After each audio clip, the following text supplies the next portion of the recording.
E aí é aquela coisa, se você não é em acordo com nem com a sua verdade, como eu posso esperar algo de você?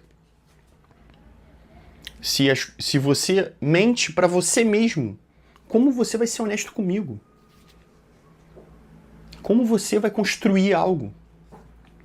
Você é o que a vida te der, filho. E fique satisfeito. Fique satisfeito.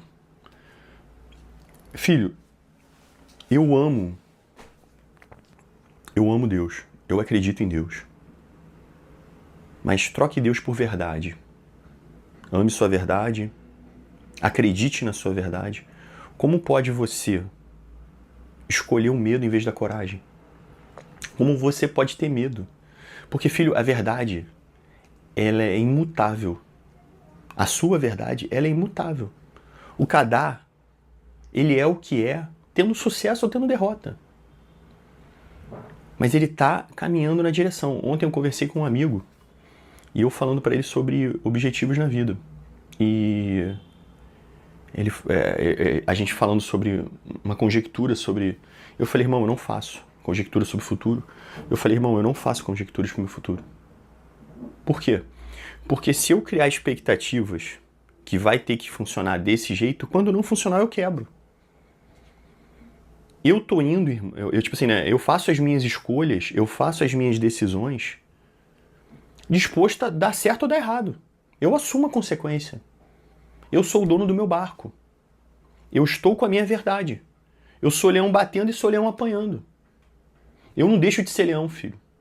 Mas você deixa. Para não apanhar. Para não ser criticado. E aí você não entende, está confuso. E aí você não entende que a sua vida tem os mesmos problemas há 20 anos.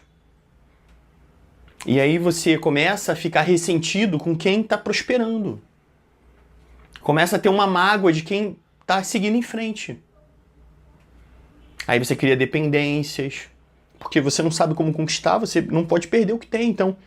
E aí você vai deixando de ser quem você é para se tornar uma coisa que idolatra uma mentira. Nada é seu, filho. Nada é eterno, a não ser o eterno. Tudo é passageiro. Mas a sua verdade é imutável. E aí eu te pergunto, se pelo menos com a sua verdade você é de verdade. Como pode eu acreditar em Deus e ter medo? Eu amaria mais o medo do que a Deus? Não, filho. Tem uma passagem de Daniel, cara, que é foda. Daniel, assim, é um dos Velhos Testamentos assim, que eu acho mais brabo. Daniel, Deus falou, né, tipo, o rei, não sei se era Nabuco, eu não lembro qual era o nome do rei. O rei usava o Daniel como consultor, porque ele decifrava sonhos. Mais do que todos os seus sacerdotes.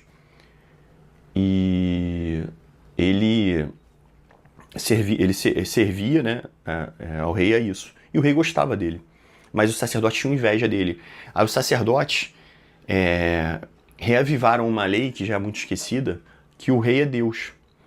E todos na sua presença têm que se ajoelhar quando ele passar. Até que ele determine que levante. Mas Daniel tinha uma comunicação com Deus e Deus tinha dito que ele só podia se curvar diante dele. E aí, os sacerdotes criaram uma emboscada. Um momento em que o rei chegava e o Daniel estava. E Daniel não se curva. E aí os sacerdotes vão e cobram do rei que ele cumpra a lei. A lei era cova dos leões. Só que o rei gostava muito do Daniel. E aí o rei ficou, tipo assim, caraca, é meu amigo, como é que eu vou atrasar a vida do meu amigo? Né? Aí chama o Daniel e dá uma oportunidade dele, meu irmão, fala que tu não viu, sabe qual é? Tipo, finge que não, né? Mete o João sem braço aí, se ajoelha aqui agora e morreu esse assunto. Porque eu vou falar que pra não perder minha moral. E aí Daniel fala, eu não sei quais são as palavras, faz tempo que eu li, mas ele fala, seja feita a sua vontade. Seja feita a vontade de Deus. Eu não vou me curvar, então não vou me curvar. Peço desculpa. Tipo, né, ele meio que... Ele não é arrogante diante do rei, mas ele fala, cara, respeito que você está falando, cumpro a sentença, mas se essa é a vontade do meu Senhor, que eu seja. Se é para ir pro leão morrer, se é para ir pro leão, ele vai decidir. E aí ele é jogado à cova do leão. Na Bíblia, os anjos cercam ele, né?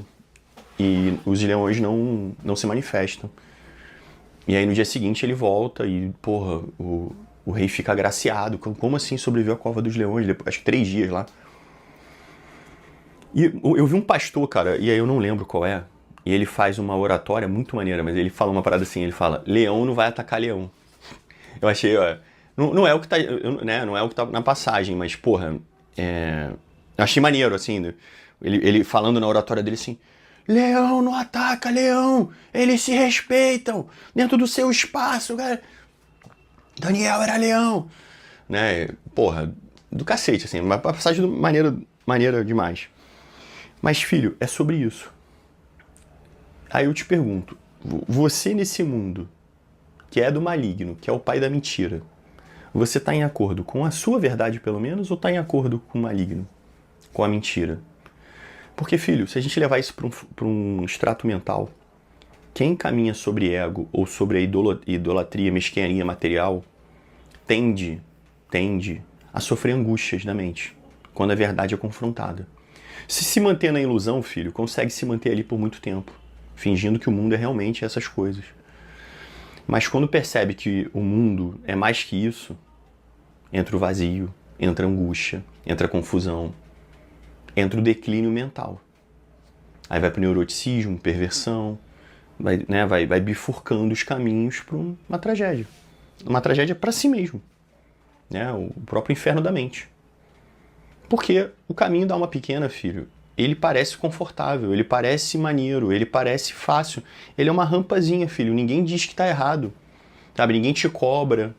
Mas quando tu termina nele, filho, tu tá preso aos desejos.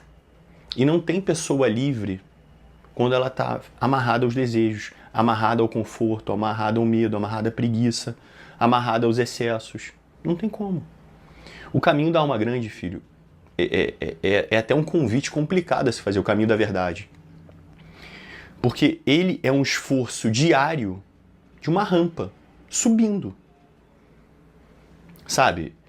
Nada é confortável, todo dia é desafio, todo dia tem enfrentamento, todo dia. Mas é isso que faz a sua alma crescer. É isso que faz a sua alma depurar. É isso que te faz chegar na transcendência, na alma grande. Cara, consequentemente disso, você trará sucesso, fartura. Você terá tudo aquilo que você quis manter para ser uma alma pequena. A mais. Na Bíblia diz até assim, né? A quem não tem, tudo lhe será tirado. A quem tem, tudo lhe será dobrado. É uma passagem mais ou menos assim. E isso é uma verdade, filho. O cara que caminha para alma grande, o cara que caminha, né, que é mais útil, que tem a causa, tem o objetivo, tem paixão, faz com tesão.